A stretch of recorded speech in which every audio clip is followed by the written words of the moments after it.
Hi all, today we are going to see verification of maximum power transfer theorem. So for verification of the maximum power transfer theorem, I am taking this circuit where RL is a load resistance, which we have to find what should be the value of the load resistance for maximum power transfer, and if the load resistance is not equal to the resistance corresponding to maximum power transfer, what will happen. So in order to calculate the maximum power transfer theorem, what we have to do, we have to represent this entire circuit by its Thevenin equivalent. So this entire circuit up to this point AB should be represented by Thevenin equivalent. That means this will be represented in this form: VTH is in series with RTH, and we have seen that when the value of this RL is equal to RTH, when RL is equal to RTH, then power transfer to the load will be maximum. Let us try to verify it. So first I want to calculate the value of VTH. So for calculation of the VTH, I am drawing the equivalent circuit. For calculation of the VTH, the terminal A and B will be removed. This is 10 volts plus minus. So these resistors are connected.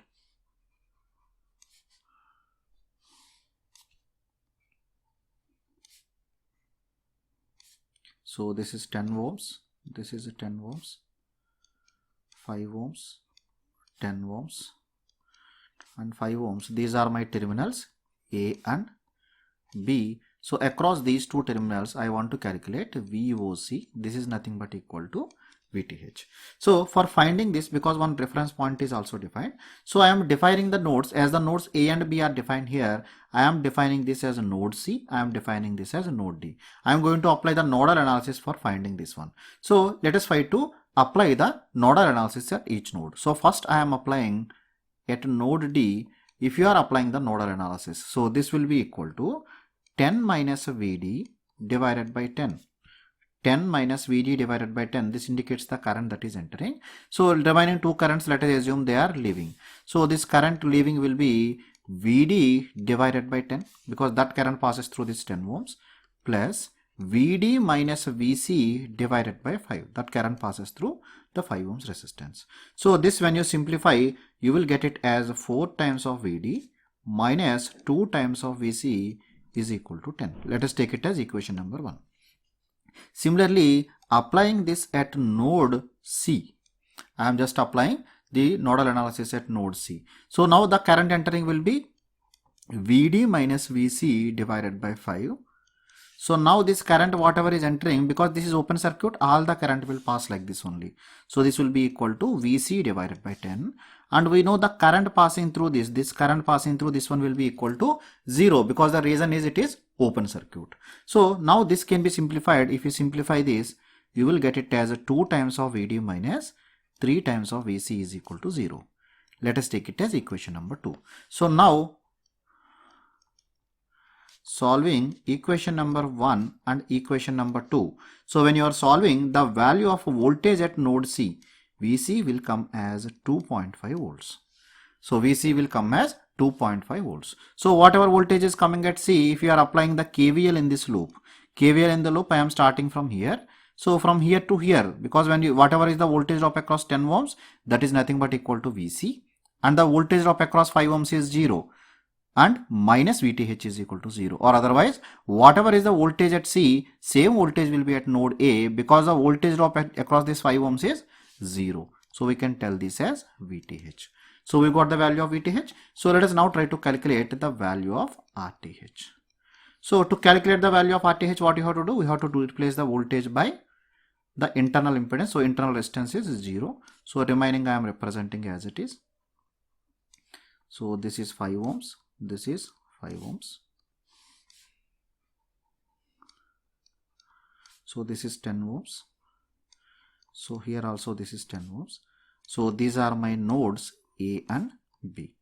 So when seen into the circuit from here, whatever the value that is coming, that value is nothing but RTH. So now calculate. You can see here this 10 ohms is in parallel with 10 ohms. So parallel combination of 2 will become 5 ohms. So 5 is in series with 5, it becomes 10. Again now 10 ohms is in parallel with 10, it becomes 5. Again 5 is in series with 5, so it becomes 10. So RTH will become equal to 10 ohms. We got the value of RTH is equal to 10 ohms. But practically when you want to find using the circuit, so generally what we will do, we will calculate the value of ISC. So VTH by ISC in this form also we can calculate. So let us try to calculate that also, because that practice also will be done. So if you want to calculate the value of ISC, again same thing, plus minus, this value is 10.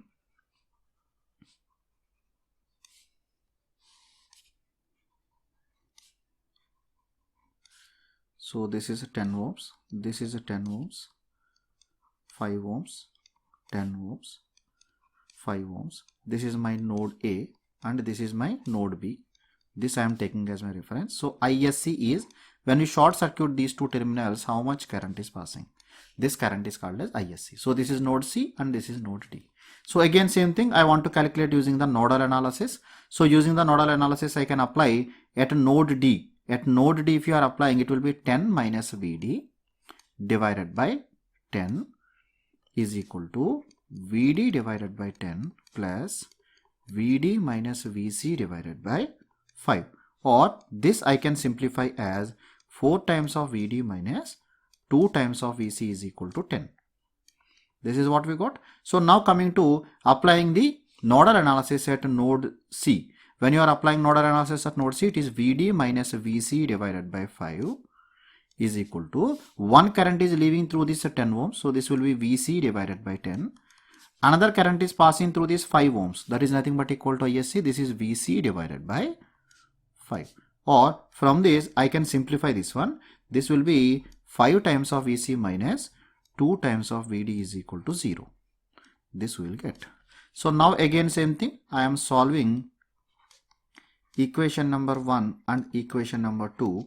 So I need to calculate the value of VC. So the value of VC will be equal to 1.25 volts. So from this I can calculate my value of ISC. ISC is nothing but VC divided by 5. This is nothing but 1.25 divided by 5. So this will come as 0.25 amperes. We got the value of ISC. Once you get the value of ISC, I can calculate RTH is equal to VOC divided by ISC. So the value of VOC is 2.5. The value of ISC we got as 0.25. This will be equal to 10 ohms. So in this manner also we can calculate. So now I can summarize that. So this can be represented in this form. VTH, this is VTH is 2.5 volts. This is in series with RTH. This is VTH. And the value of RTH we got as 10 ohms. Getting it? So this is connected to RL across the terminals A and B. So let us see, when you are varying this value of the resistance, how the power across your load is changing. So for that I have already tabulated, so I am directly going there so that it will be easy to analyze. So I am pasting the same circuit here. So let us see under different conditions how the things will come. So when RL is equal to 0, I am taking RL is equal to, let us take RL is in ohms. RL is equal to 0 ohms. That means when RL is equal to 0, what will be the value of the current that is passing? Let us calculate the current.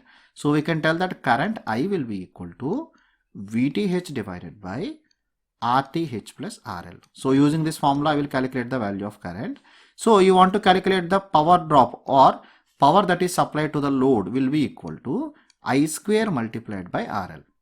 I square multiplied by RL, or otherwise we can calculate in terms of the voltage also. In terms of the voltage also. So what is this value of I? I is nothing but VTH divided by RTH plus RL. Okay, this will be multiplied by I multiplied by RL. I multiplied by RL is nothing but voltage drop across the resistance. This voltage drop across the resistance you have to multiply with VTH by RTH plus RL. Using that also you can calculate, or multiply with the current. Okay, so this I can write in this form: voltage across your RL, this will be multiplied by the current. Voltage across the RL multiplied by current. Using this also I can calculate. So now coming to the efficiency, efficiency is nothing but output divided by input. What is the output? Output is I square multiplied by RL divided by, what is the value of input? The power that is supplied from the input, this current supplied by this one is I.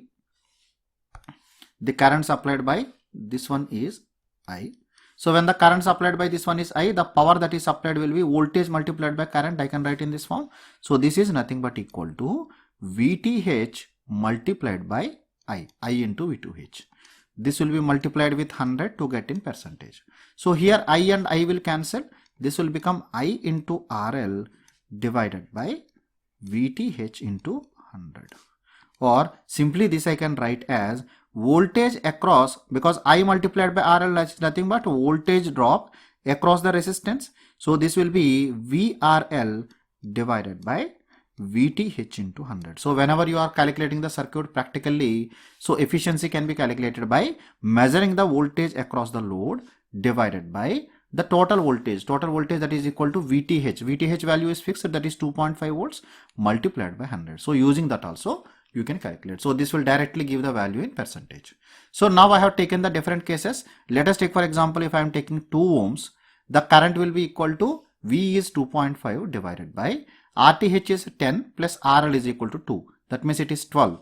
So when you calculate, you will get it as 208.33. Similarly, if you are calculating PL using this formula, I square multiplied by RL, this current square multiplied by RL, that will give 86.8.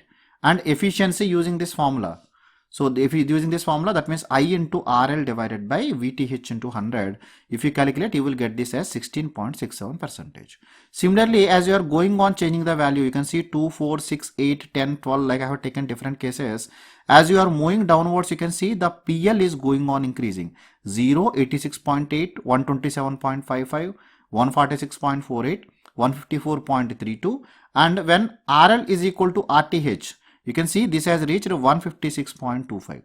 So after this, you can see again the value will goes on decreasing. We can observe that efficiency will be maximum at this case, it will go on falling down.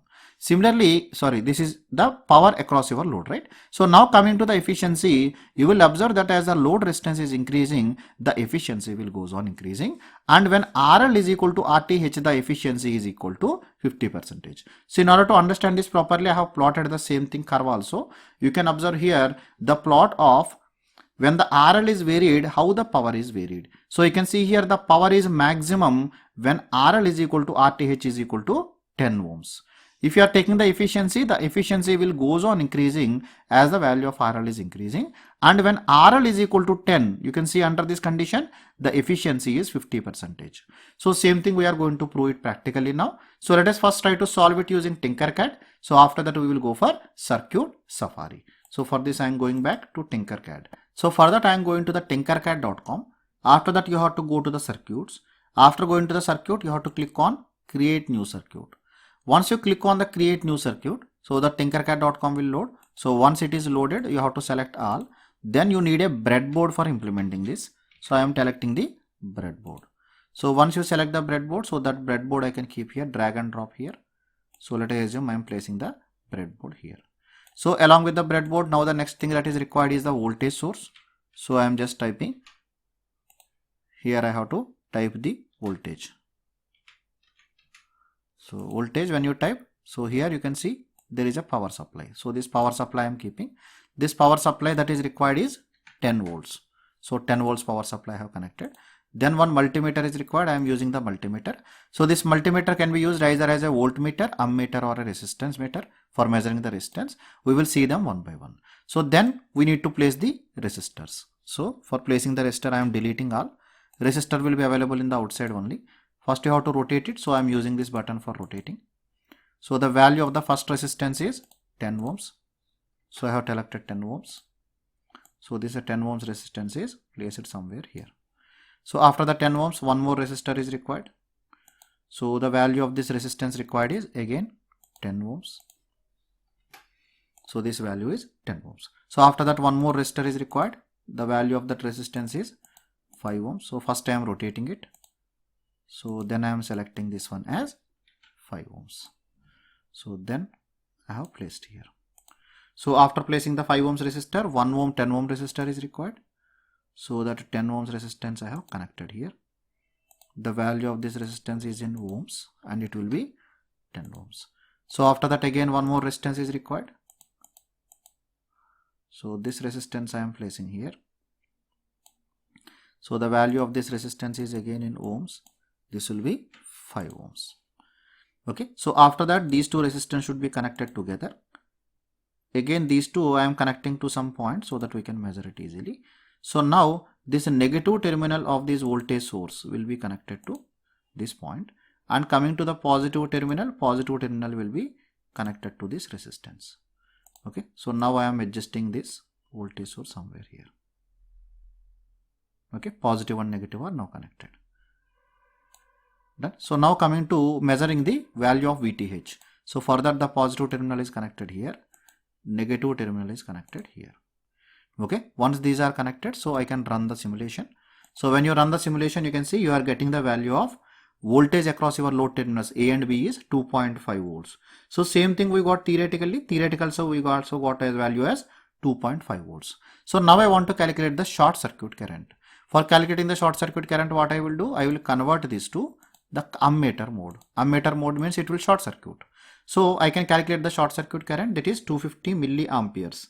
So we got the same thing, ISC is equal to 0.25 amperes. So we got it in the resistance. This is one way. So if you want to measure the value of RTH, what you have to do, you have to make your supply voltage as 0. Once you make the supply voltage as 0, the meaning is it is replaced by the internal resistance. So now measure in the resistance mode, run the simulation. So now you have taken your supply to 0 volts. Now you have kept this multimeter in the resistance mode and measure across these two terminals. You can see you are getting the value of RTH as 10 ohms. So in this way I can find the value of RTH. So I hope you understand how to find RTH, ISC and VTH. Okay. So now I have to connect the other resistors. So I am just deleting these connections. Later on we will connect them again as per the requirement.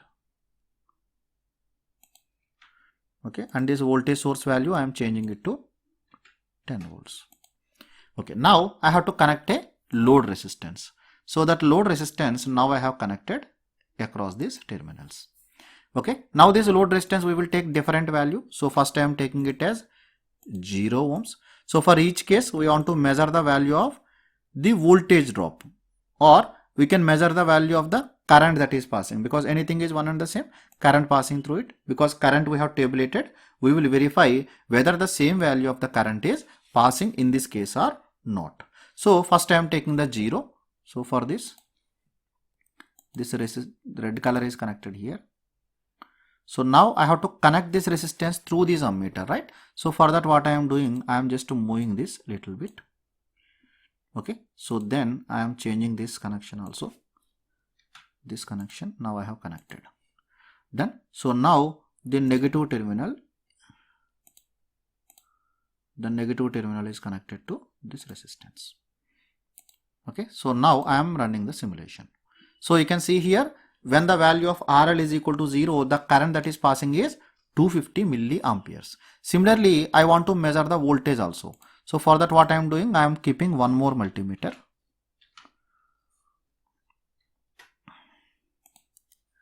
So this multimeter, I am connecting this multimeter in voltage mode.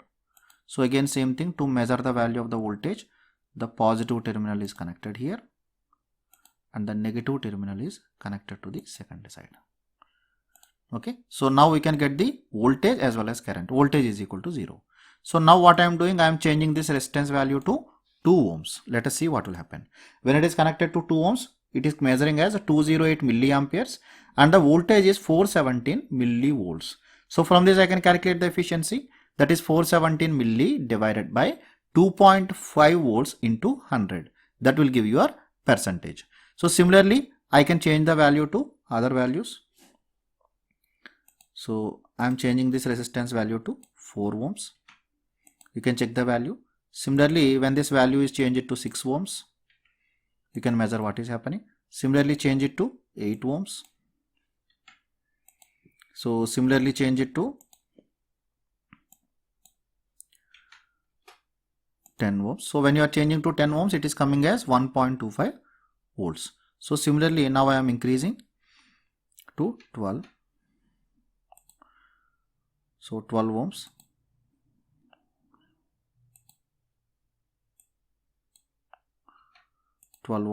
So then similarly I am changing it to 14. You can please cross check with the table. So similarly I can change it to 16. So similarly, I am changing it to 18, and then I am changing this to some value. Let us take for example 20.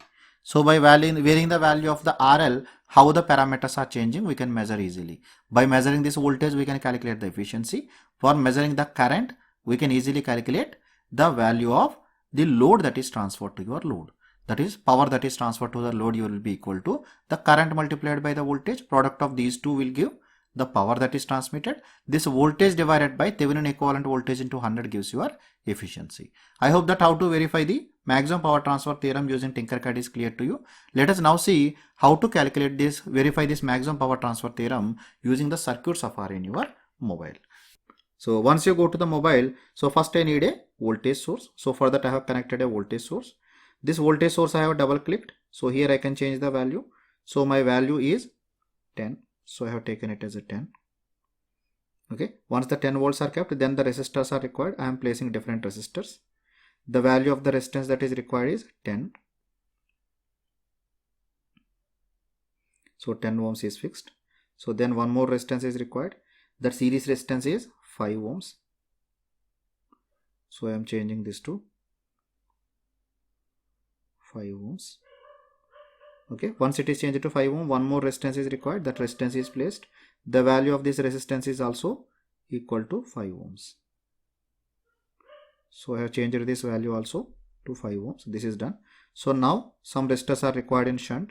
For rotating, I am using the third button on the right hand side. So this is rotated. So the value of this resistance, this is also equal to 10. So I have made it 10. Then coming to the second resistance, again I have placed here. I have rotated. So the value of this resistance also equal to 10. So I have made it 10 ohms. Okay, once the resistance are placed, the load resistance we will connect later on. So one ground is also required for the reference purpose. So I have connected one ground also here. So once these are connected, I am making the connections. You have to click on the rectangular block.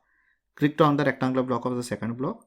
Similarly, when I click on the rectangular block, you can see it is converted to circle. Click on the rectangular block of next one. Similarly made the connections. So this resistor will be connected here. This one is connected here. Similarly, this is connected to this one. This is connected to this one, and ground is connected to this point. So now to measure the value, what I have to do, I have to connect a voltmeter for measuring the VTH. So for measuring the VTH, I am taking a voltmeter. This voltmeter I am just rotating as per my requirement. So this voltmeter, what I have to do, first I have to select the scope range.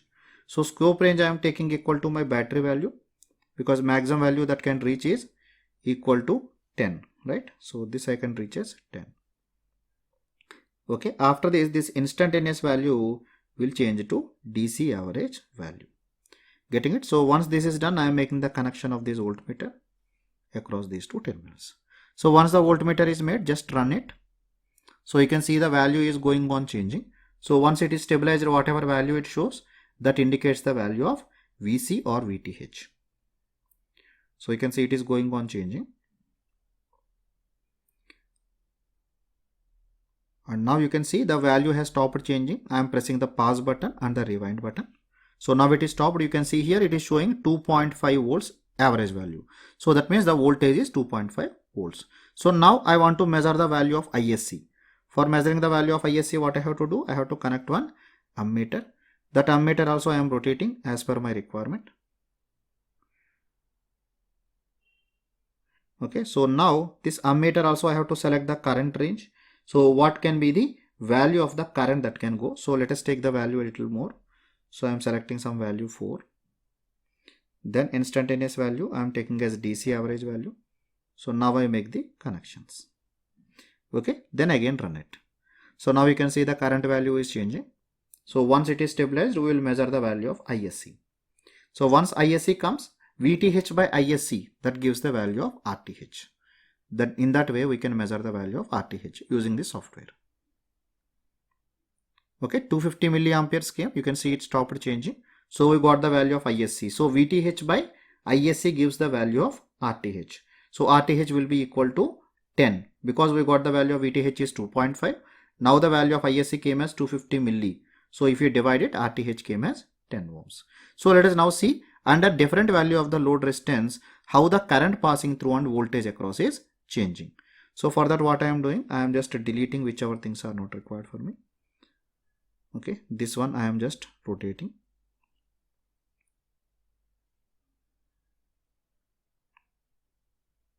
Okay, so now I want to place one resistor. So I am placing one resistor here. I am just rotating it. The value of this resistance will goes on changing. So now one voltmeter also I am taking for measuring the voltage. It will measure the voltage across this resistance. Okay, once these are done, I am making the connections. Okay, this voltmeter also I have to select the scope range. So scope range I am taking equal to my supply voltage only. This is equal to 10. So now this instantaneous value should change to DC average value. So once changed, I am making the connections.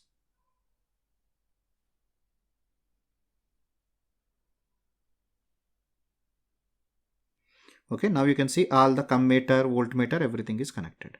So let us see different values of the resistance, how this will change. So first I am taking the value of this resistance as 0. When you select it as 0 and run it, so now you can see that value is going on changing.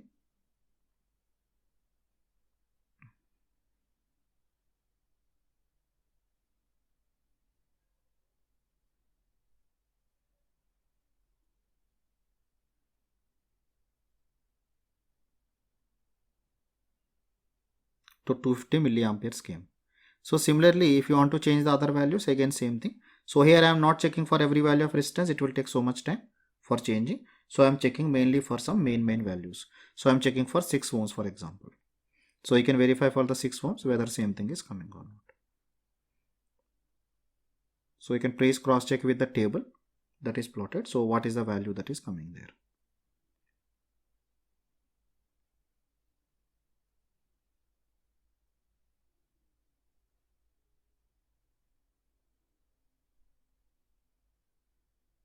You can see now the value stopped. So you can note down this value. This is for the case of 6 ohms. Similarly, let us try to check it for 10 ohms. So I am taking it as 10. Okay. So now I am running.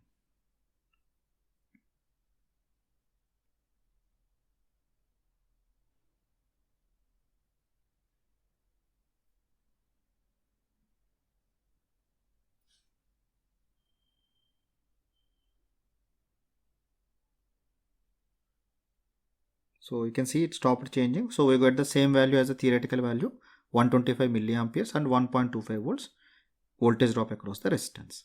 So now again similar way we can change it. For changing you have to first press the rewind button. Otherwise even if you change, that value will not change. So now 10 I am changing to some 14. Let us take for example done. So now I am again running. So for 14 ohms we got the theoretical value as 104.17 milli. So let us see whether it is coming or not.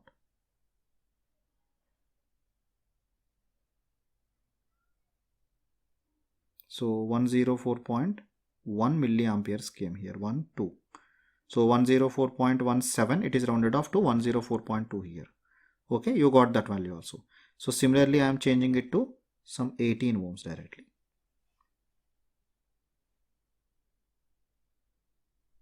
So 18 ohms, we got the theoretical value as 89.285 milli.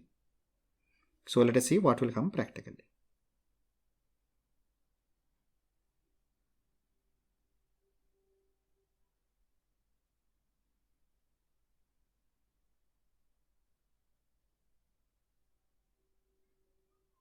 So you can see here it stopped changing.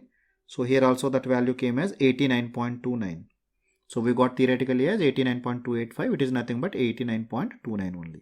So hence we proved that whatever the theoretical value we got, same value we got practically also. So maximum power transfer theorem is verified both using the Tinkercad, Circuit Safari as well as theoretically. So I hope that everything is clear to you. If you still have any queries, you can leave your comments in the comment section below. I will answer to your queries from there. Thank you. Thank you very much.